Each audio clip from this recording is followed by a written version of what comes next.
ahead right now. I'm Evangeline McFarland. I'm a senior at Oberlin High School. I'm someone who has struggled with depression before, and I've spent a lot of time studying and learning about depression to help me and to help other people close to me.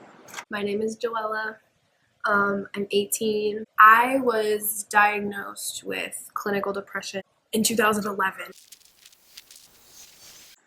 In my experience, it was less of a constant sadness. It kind of affects you in a lot of different ways. It affects how you respond to things. It affects your ability to process things healthfully. And so obviously there were lots of periods where it was just sad, really, really sad, really, really depressed. A lot of times it's just kind of almost like background noise, like background sadness. Depression, you feel like there's not really any purpose and there's not really any meaning to what you're doing, and so it's really, really hard to just get out of that funk and to just get motivated to get doing things. You kind of feel stuck. My symptoms were I was very disinterested in things that I was normally really passionate about. When I started becoming depressed, I really started to shut down. I was just becoming really disinterested in things that I was previously really passionate about. One of the things that sort of went along with it was anxiety, and I do have generalized anxiety disorder, so that almost made it worse. Reluctant of thinking and planning for the future, I started gaining weight, and I wasn't sleeping very well. I was also just not my usual self. I wasn't talking as much, interacting with people as much as I used to. My symptoms were pretty considered the average, but there's a lot of different ways that people experience depression. A big thing for me was changing the people who I was surrounded by. That did start to help me, and that got me to a point where I was like, I should go to therapy. That was a huge, huge help for me. I was diagnosed at the age of 12. I didn't want to be medicated. I wanted to find ways to cope through behavioral methods and not really through medication. I practiced breathing exercises, and I went to therapy. I would journal, draw, and write just random things. I would doodle a lot.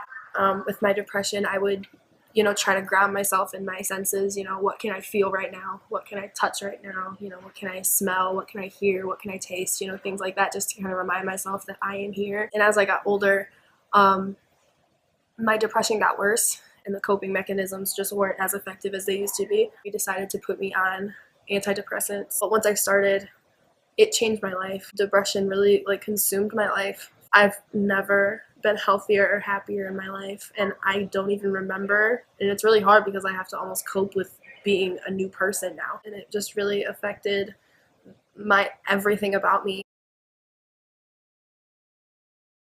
You kind of have to show the parts of depression that are prettier. A lot of parts of depression are a lot uglier. It can make you really mean. It can make you tired.